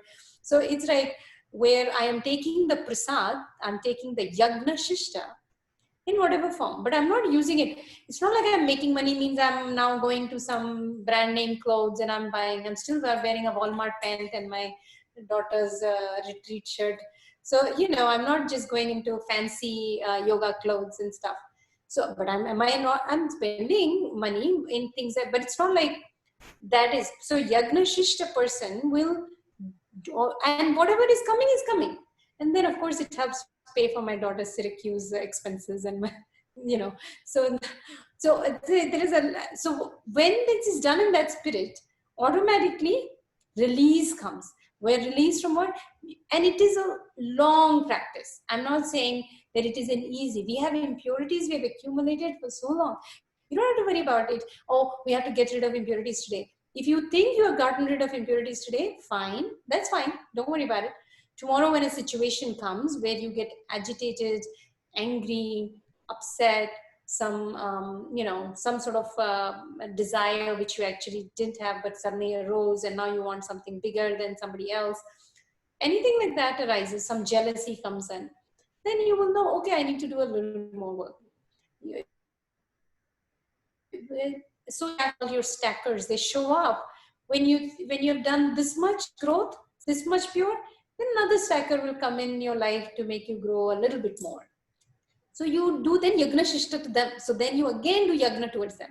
That's the only way to transform it. Because once we are in that karma yogi, so then another stacker means another challenging person who comes in for you to grow, become a little more pure. So that is the sattvic person. So that sattva way of doing the activity.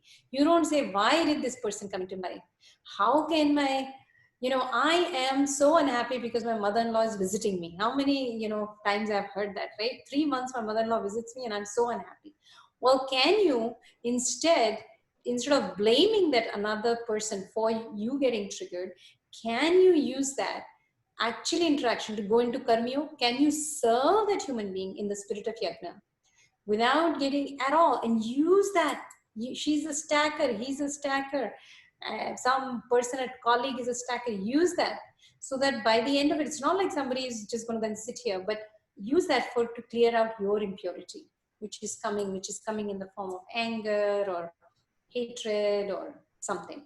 So just for, I'm just using some examples that I've heard, but as otherwise we are doing it Atma Karana. The moment we say, how can I protect myself? So and so is so bad, I need to do, right away you're creating more bondage. So you're eating then the sin. That's what the thought is.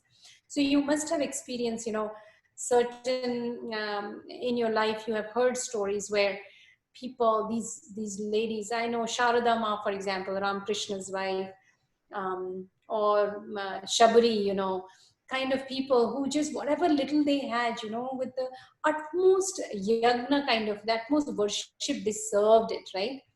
Did they die after that? No. But see, that attitude we have when any guest comes to our house who totally irritates us. It's so easy to cook for someone when they don't irritate you. But when they irritate you, that's when it gets hard, right? That's when that's exactly when that's how Karma Yoga becomes so essential, because we get triggered and we want people to leave our life so we can have a happy existence. Instead, we need to get into Karma Yoga with those people, whether at work or at home. So that's and there is one more thing I can say about this is within it comes up in Ved, but basically it basically talks about 3 types of action. One is pure self action, which is of course this one they're talking about.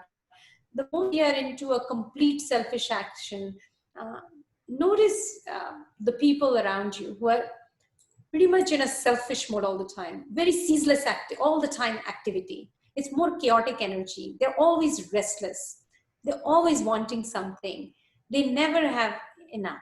So they're actually doing everything for myself and still they're not. So you see, the whole point was to feel fulfilled. It was Atma Karana. The more I did it, then notice the people around you who do that. They're actually the least fulfilled one. So this is exactly Krishna talked about. If you just do everything for yourself, then you will be restless. The very thing that you are running around for, you won't get. That's one. So it's really self-defeating behavior, right? The other is the unselfish action. Unselfish action is where you are dedicated to a noble cause. I am going to do, it can be for a good higher ideal, it is for a noble cause. This can be much less stressful, right? It's unselfish, you're more energized, you're feeling success and enjoyment, you're feeling good about it. That is the unselfish action, which a lot of us, this is in the Makanda. So this is the righteous way of doing things, that I am very unselfish. But then with Krishna is talking about in this one is the selfless action. So there's a difference between unselfish action and selfless action. So in selfless action, there is a complete breaking from desire. There is absolutely no, you're only doing dharma. And it is only not even for, it's beyond even the high noble cause. It is only for the self-realization. It is, you're doing the duty only to get connected in the spirit of yoga. And that is what Karma Yogis do. They're not beyond even the purpose. It is for the purpose of self-realization. Do you get it? So you can do, oh, I am doing so much good by doing XYZ. And people around me will give me praise. Oh, you are doing this, so you're doing such a good thing. That is an unselfish action. But if I'm doing a selfless action, then I am doing it as a dharma. It's even, my dharma is to realize who I am and then to serve humanity and make them realize who they are. And you cannot realize who they are by giving them a lecture. This forum, Gita is one forum, but you can do that at work just by being a Karma Yogi. So in the path of selfless action, it becomes the most amazing one.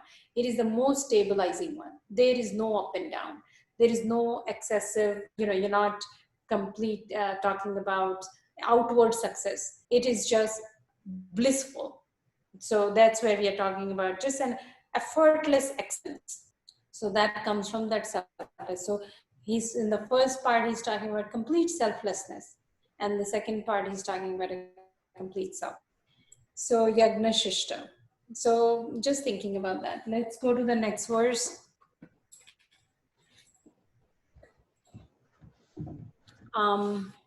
Sangeeta, you want to finish it? Yeah. Verse 14. From Yes. food, all beings arise. From rain, food originates. Rain is the result of selfless sacrifice, yagna, and sacrifice is the result of actions, karma.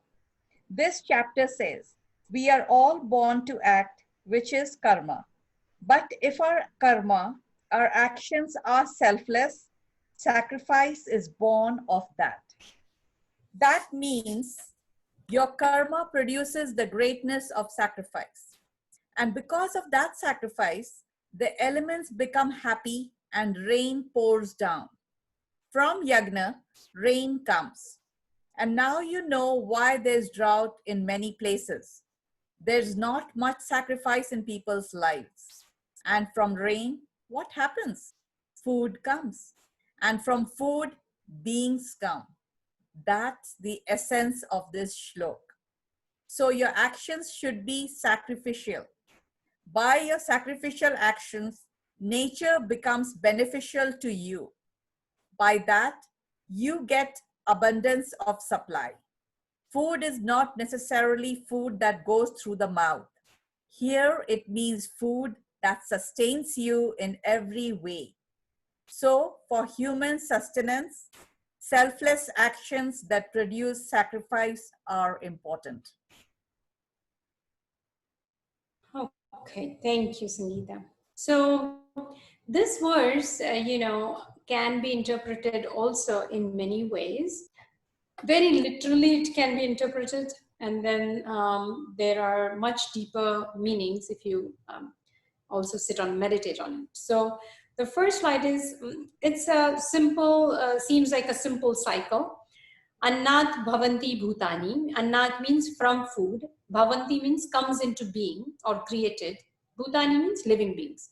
So from food, living beings are created. And prajyant parjanyat anna sambhavaha. Parjanyat means from rainfall. Anna means food grains. Sambhava are made possible. So from food, living beings are created, and from rainfall, food becomes possible. Grains become possible. Yagyat bhavati parjanyo.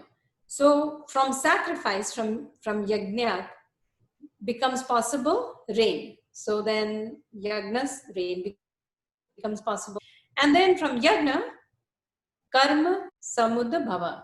So mean the sacrifice becomes possible, originates from the karma. So karma is what leads to sacrifice. Sacrifice leads to rain. Rain leads to food. Food leads to human beings. So if we take it just like that, then it looks like a very simple verse. So let's go to backwards and just a little more carefully. So we do first an action. So when we do an action in the spirit of sacrifice, what happens? So again, we are continuing with why. In this verse, basically Krishna is telling you, he's giving a logic behind why the spirit of yagna you need to do something. So you are a human being and you do an action in the spirit of yagna. It should be J. And this you're doing towards the world, right? Somewhere else you're doing it, right? Whether you're cooking alone at home, you're doing it for somebody, right? So you're doing it in the spirit of yagna. The moment yagna is done, rain is produced. And so what is rain? So what happens? So there are two ways this rain happens. So the rain is produced. So so rain is, the moment I'm going to do an action which is in that utter spirit of complete dharma, like I am offering it completely, the action I'm completely offering it. Right away, what is going to happen to me? If I look at me, it will lead to a very conducive state of mind, right? I will become very purified. So rain is something that will then, for rain will create food, and food will then create human beings. So rain is nothing but in me is created that state of mind where good good food will come out of it. So you see, I did yajna towards outside world. What was the benefit to me? It led to this accumulation of this force within me, which will then bring on, which is that accumulation of positive energy within me, which is the rain, which will then deliver the food, which is the output, which will do the good to the world, right?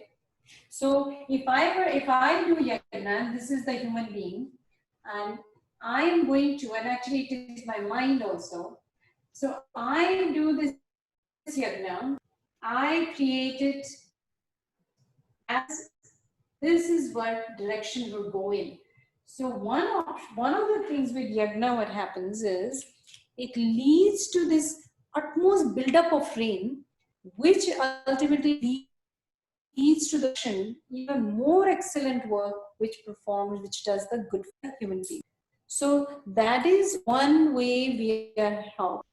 The other way it helps is when you do yajna, so when you do this action in the spirit of yajna, so you're giving completely, you're doing your duty to the best of, not just best of your ability, but your spirit of God, just make, I am the vessel.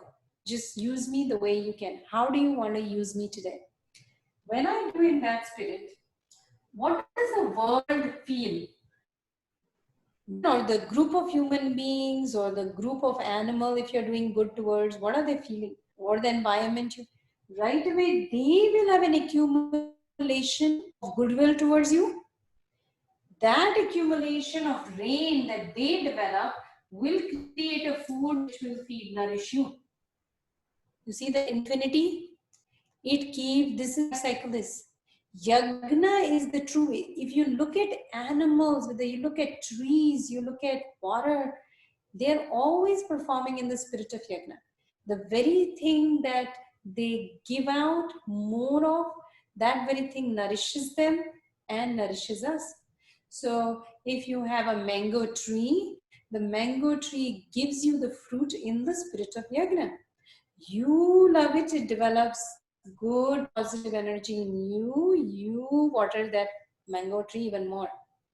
And the mango tree also gets fed because it dropped off, it needs to have more fruits, it will drop off, it will also have more flourishing. You can't just sit with it, right? I'm going to eat my mango. Mango tree doesn't say that. So that mango gives you the mango, it actually grows and serves you even more. So that is that cycle of why we need to, because it is that what causes the entire rain and the cycle in lifetime. So what we are asking is in the world, isn't that what we are asking? Whether it's in this political turmoil, whether it's in this, whether it's with racism, what are we asking? We are asking goodwill from, we're saying we need the world to give us be goodwill, and then we want to have that goodwill. But who is going to make that first change? Who is going to do it in the spirit of yajna? Who is going to just offer without, with complete dharma? And in that spirit, when you do it, change will come. So we are sometimes, instead, what are we using? We are using anger. We are using, I'm not saying don't stand up, but the action done in the spirit of yajna, even a protest done in a spirit of yajna, for serving, because this is how I can serve. So then I serve with that. And that leads to the cycle of goodwill in the world and the infinity. That is the universal law. So Krishna is saying there is not like, he's not saying that there is an option here also. He's saying this is how sustenance happens. You look at water, fire the heat burns that water, truly burns it, and hence it goes and becomes cloud. So the water burns itself, and then in that cycle, then that rain happens. The water is also sustained, you're also sustained, the whole society. But if the water said, I don't want to burn myself, I want to preserve myself. So this is why this particular verse is trying to indicate that why do we need? Because what we want in the world is that rainfall. And it is only through that food of that goodwill that we humans serve. Love is the only way to serve. So we have to, how do you generate that love? And how do you get it? How do you get acceptance? How do you get anything? You want you for yourself? What do you want? That's all you want? That is what everybody is asking for. Nobody else is asking for anything else. They're fighting and asking for that. So how about if you can, in every interaction, you can't necessarily go and change the entire world, right? But in every time you encounter a situation, if you can do in the spirit of yagna, this cycle will not just feed you, but it will come back to you through the feed. So so this is how in the yagna system, really a karma yogi can be, making a lot of money, because the world is going to produce that rain, and out of their goodwill, they're going to reward and give a bonus to this karma yogi who doesn't even, didn't exactly work for it, right? They're going to give an award. They're going to give recognition. They're going to have things. They're doing that, but they're not doing it because this person did it everything for themselves. This person actually did it in the spirit of yagna. In that process, the person is also happy. Everything is going on smoothly. Now, at individual levels, we can start, unless we can talk big talks, but can we do it at home? Can we do it with children? Can we do it with our spouse? Can we do it with all our relatives? Can we do it with our friends? Can we do it with acquaintances? Can we do it at work? This is where the testing ground is. Karma yogis are, you're constantly on a testing ground. And then you use every experience for your improvement, and every day you will have some obstacle, and you will again clarify. Either you clarify or you'll keep blaming the other person for the world is a problem, Republicans are a problem, or Democrats are a problem, or this religion is a problem, or that race is a problem, right? You can keep blaming. So, and any thoughts or questions on that? Yeah, I have one question. Yeah.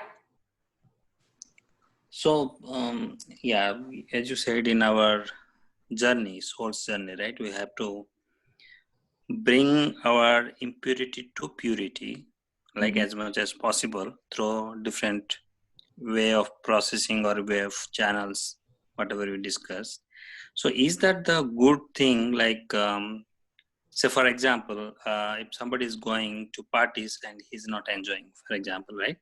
And he or she is getting, not feeling good, say for example. Okay. So better to go there and to testify himself or herself, or ignoring or avoiding to go to that place. So what karma yoga says here? So karma yoga, no, the entire the spiritual process is that this is more, you would say, coming out from I would use more the example of Plato's, the allegory of the cave in this. So when you are not centered in yourself yet, when you have not understood once the knowledge is not completely seated in you, and you are going to party and you're getting disturbed, it might be time to pull back so you can have the grounding. Because see, human beings, for example, in work setting, there is a difference. But when you say party, now we are talking about alcohol. We are talking about different people that you may not even, so you are putting yourself in more than one challenging situation. You may be, it may be a little too much if you don't have the spiritual strength. If you have not yet reached where you can really transmit only love to each one of them, no matter what, then you need to maybe pull back and get more knowledge. Eventually, you'll reach a point where the same people will be there party, and you will have you'll be okay. Not to say that you want to go to the party. It may be that now it's a waste of time for you. So you may go sometimes and not even go most of the time. But when you will, it will not have any disturbance on you, because not because you've created a wall, because you understood the higher truth. You also understood the divinity in them. Even the person who's drunk, or even the person who's you're actually not liking to be around, even they have it. So, but till we don't have it, allegory of the cave is where you pull yourself back and move away from them. So in spiritual growth, whenever you're growing on the soul line, it's bound to happen that you are going to have a period where your past friends you have left because they are little, you can't connect with them anymore, and the future friends you haven't even met yet. So that you can, and then eventually you can reach a place where you can be so stable that yes, you can have a gathering with them too. You may or may not even want to anymore, but you can have it, and there is nothing wrong. And they may actually feel your energy shift and may actually want to ask you, what have you been up to? So so you might actually pass on some of the. So there is another problem that spiritual people do. They tend to live with their soul tribe only. The point of your growth is so you can go back and serve humanity. It is not to just sit and only that hang around the spiritual people. That's not the goal. Goal is to go back and pull another person out from the cave. So that is where, so we reached that point. So yeah, that's a good question. Now we're already 9:01. I'm not sure if we have, I guess we're still gonna do it because I think they're still live. So let's do quickly Anulom Vilom, and then let's end this session. So let's take our seat and let's do Anulom Vilom. I'm going to close, but basically you're going to breathe in from the left nostril, hold, and breathe out from the right nostril. 5 times, you can do it.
Okay, everyone, thank you so much for bringing yourself to the Yoga and Gita class today. From next time, we will do Chakra series for Yogasana and all the good things. So from meditation to Yogasana to lifestyle changes to pranayam for each chakra. Every time we will do one chakra. So gradually, we will 7 weeks, we will do 7 chakras. Okay, with that, I bring it to a close. Thank you, everyone. Thank you, Namaste. Anisha. Thank you. Thank you. Thank you. Thank you, Bharat Anisha. FM. बजेगा भारत झूमेगा भारत